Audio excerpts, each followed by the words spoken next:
Okay, welcome back everybody. This is a video I can use as a reference for, a question I'm getting more and more frequently by virtue of the name of who we are, john1911.com. People seem to want to know what I think is a good, 1911. I get private messages from people saying, what do you think of this gun? What do you think of that gun? And, generally speaking, I really can't, I can't answer those questions for you because that's really more a reflection of who you are and what your needs are and your budget and all that. So the only thing I can do is basically make a video describing of in 1911 what I personally would want on the gun if I was going to consider buying it. And, even by all these rules that I have, you can see some recent acquisitions have not been totally in line with that because it's hard to find perfection. So I guess we'll run down some of the cosmetic stuff and we'll go ahead and go from there. So I'll use some of the, these are the more older, more traditional 1911s over here. I'll get them closer to the camera as I'm talking about them. And as you get farther down the line, these are the more modern guns and then a double stack gun. Also, for the sake of this conversation, I'm not going to address double stack or single stack.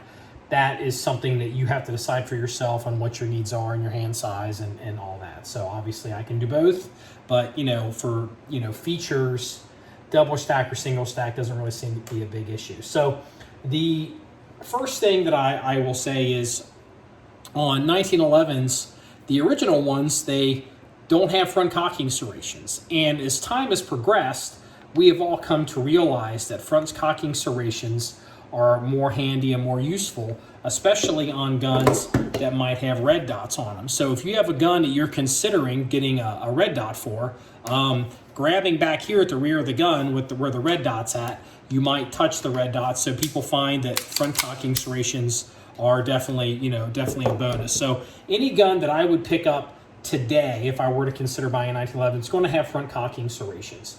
Also, I guess we'll go ahead and we'll show this. An old example on 1911s from the old days, you will see the light's not that good here.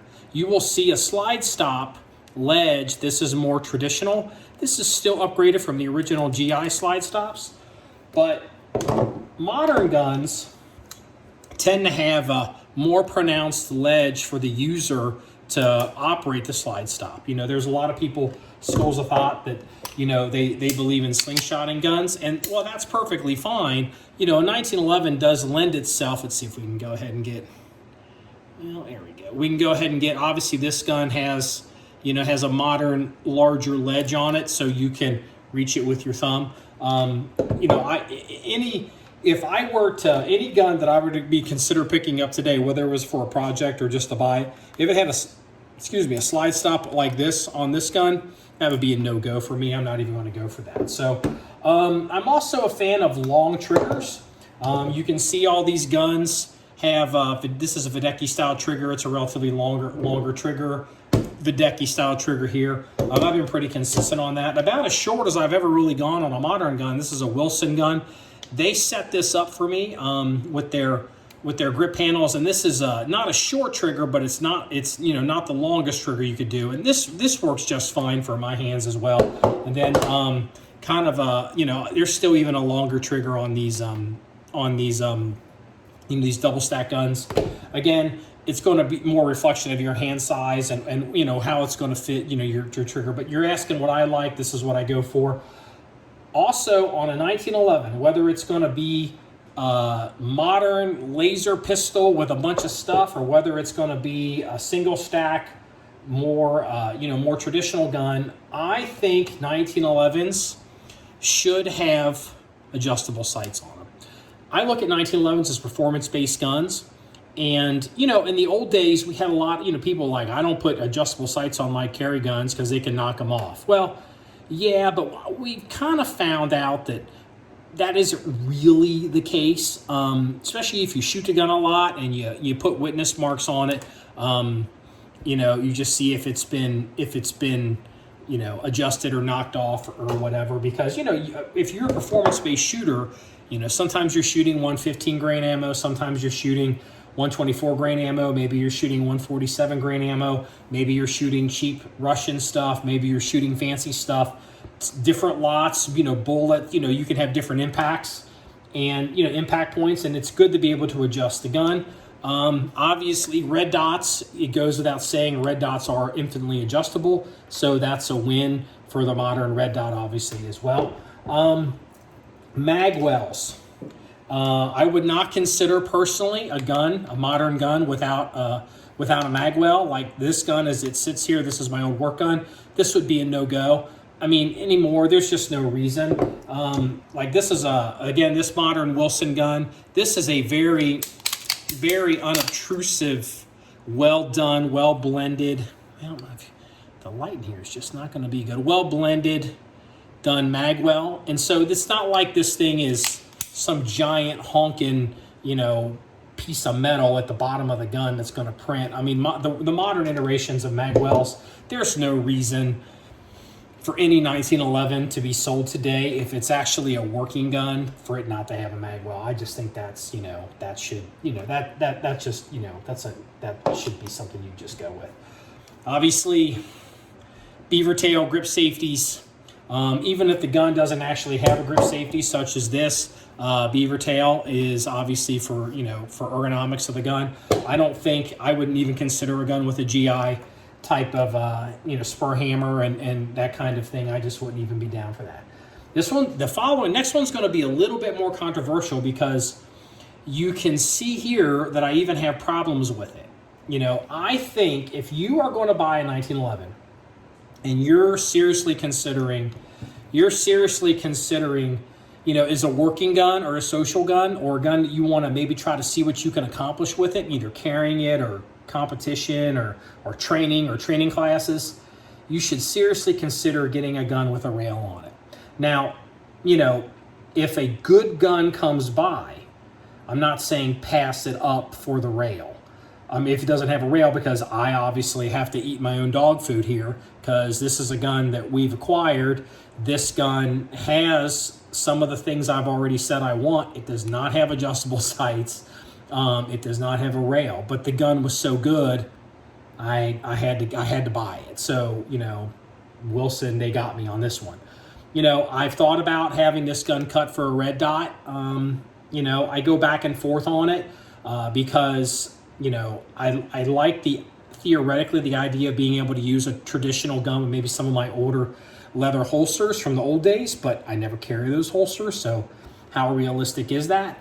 Also, I've considered, maybe having an aftermarket, one of those aftermarket, Cylinder and Slide, or some of the other groups, Dawson, they used to make these bolt-on, you'd screw them in, modify your dust cover rails, and you have to get an adapter, put a Surefire light on it. I think that's something really to consider. Also those aftermarket rail options, the Cylinder Slide, I think it's possible that most of the 1911s with that modification will work in traditional holsters, hopefully. So, even then I can show that I've got problems with my own dogma here and have to eat my own dog food.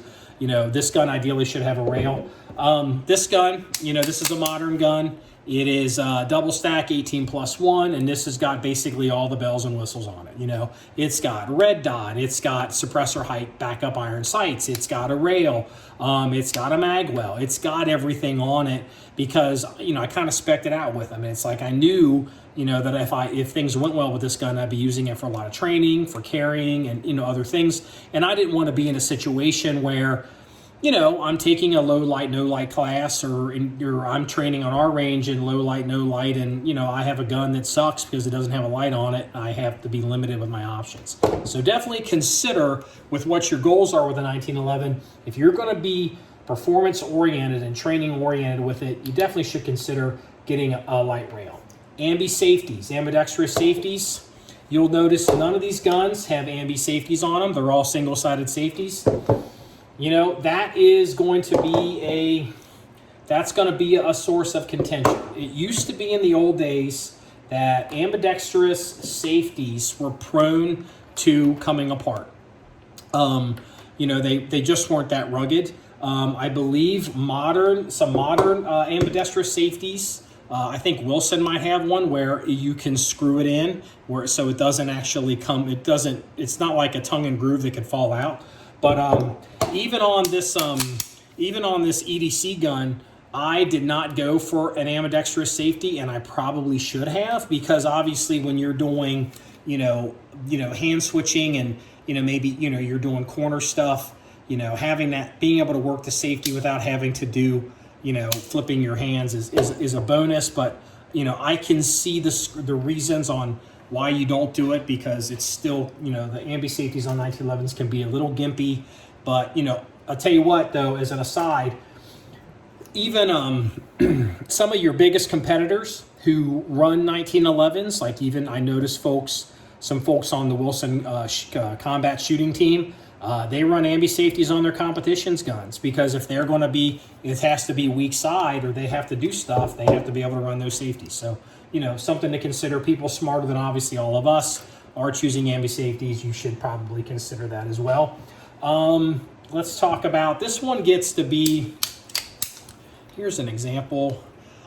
This gun, this particular Wilson has a recessed flush cut barrel crown, and I don't think that's necessary. It's a nice feature. It looks good. Guys on the gun forums, anything you can stroke a check to add a feature to your gun, they're more concerned with how it looks. From a practical point of view, the reality is, working guns get dropped, people get dropped, fights, falls, all that kind of stuff. If you bunge up the crown on a working gun, you just take the barrel to machine shop, they just machine you a new crown, another 13 degree or whatever it is, 11 or 13 degree. Again, let the gunsmiths do it. But if there's plenty of meat left on the gun, on the barrel, to cut to cut it, you can get a couple drops before you get to no more barrel left. I mean, and it used to be in the old days, this would be considered a gun that's got a lot of life in it as far as saving it. This would be a gun that would have been considered, dudes dropping your gun all the time. Why you keep screwing up your barrel? Do you have to crown it all, keep recrowning it all the way to get it back flush? But again, I understand the 1911 market, they're selling features. It's a very cosmetic, and showing that perfect made up between a crown and the bushing. I get it. That people like that kind of stuff. Full length guide rods. They are a no-go for me. They have always been a no-go. You'll notice every one of these guns does not have a full length guide rod in it. No exceptions.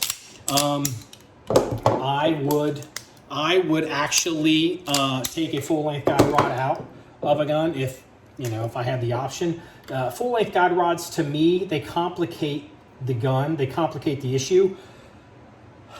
It makes the gun more difficult to take apart, or I think it makes the gun more difficult to take apart. Or if you get a full-length guide rod that maybe is like a two-piece, or where it's some kind of weird system where it's got to screw apart, well, anything that, when you're shooting a gun and vibration, stuff can unscrew itself.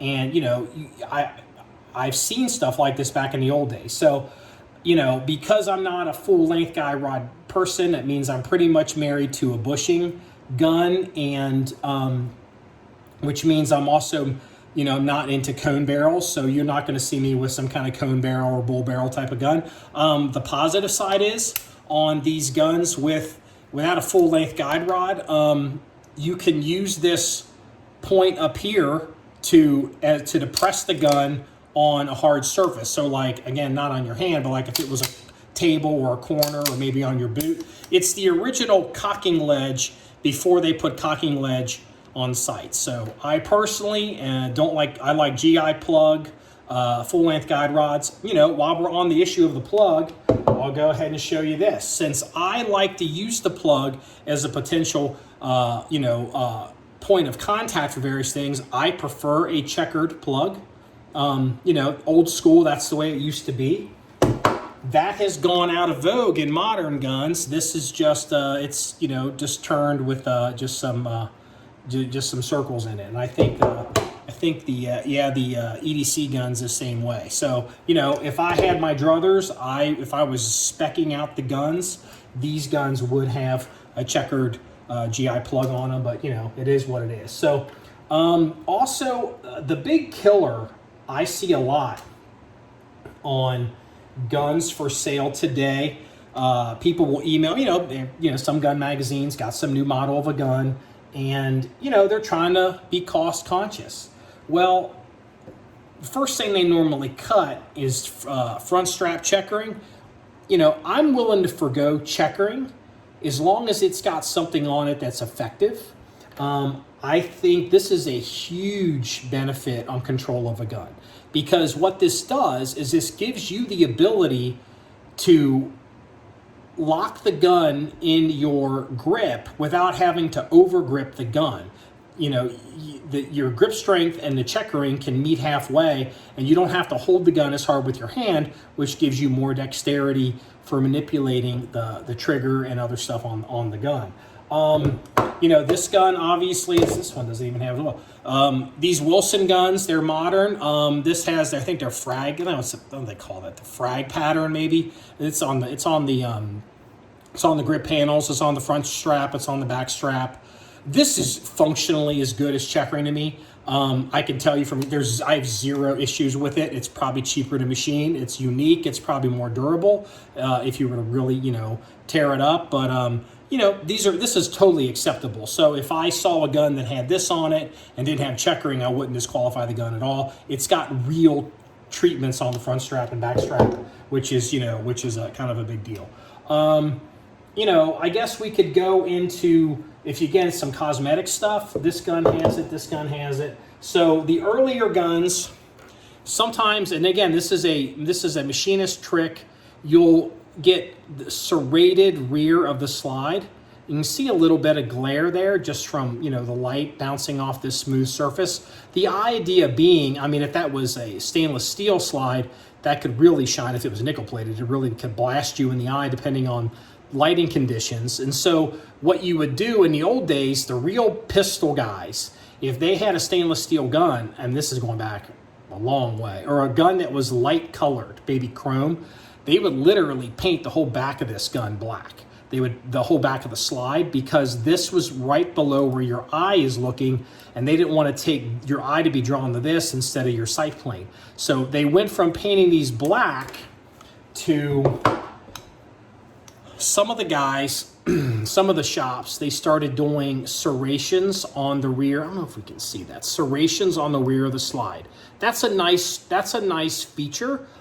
These modern guns have it. It is not something that I would disqualify from buying a gun. If a gun had everything else I wanted on but didn't have that, but as long as it was black, it wasn't like chrome or silver, I could skip that. Then you even get, they even get to the point, as a matter of fact, you'll even notice, because you can see the progression, say the actual true Novak style, it's smooth and smooth, and then over time, you've got it's smooth and then it's serrated on the rear of the adjustable Bomar style sight. Okay, that's because it's trying to, keep it dull for the eye. And then you're to the point now you're seeing serrations on the fixed sights and the rears, and then even then on the on the modern guns, even with the suppressor style sights, same thing, serrations and serrations. Nice touch. As long as it's dark, I think it accomplishes what you need to accomplish. So that's really pretty much it as far as, features that I would want on any gun that I would purchase today that was a 1911. You may notice a thing here. I prefer light colored grips. It's been kind of my thing for a long time. Obviously, that doesn't mean anything for this video. As far as eating my own dog food, and not basically going with my own BS, this gun is the closest to what I basically say a gun's got to have. Modern guns, I think there's something to be said for having the ability to put a red dot on them. There's something to be said for mag wells. There's something to be said for front cocking serrations. You want to have as many options as you can if you're going to actually use the gun and try to be proficient with it, like you're, again, training, or, you know, maybe you're going to use it for duty, or, you know, performance-based shooting. It gives you as much options as possible. If you were to try to use a GI formatted gun, you know, an actual like World War II GI formatted gun, you would be limited by your gun. You'd be limited by your equipment. So hopefully this is a good reference video that I can point people towards. What would I go for in a gun? You know, I'd want as many features as I can get, and try to avoid as much post-purchase machining as possible. So if you want to see more pictures or links or stories of these guns or stuff that we do, please go to our website at john1911.com. That's JOHN1911.com. Remember, it's all about shooting guns and having fun. Everybody, have a good day.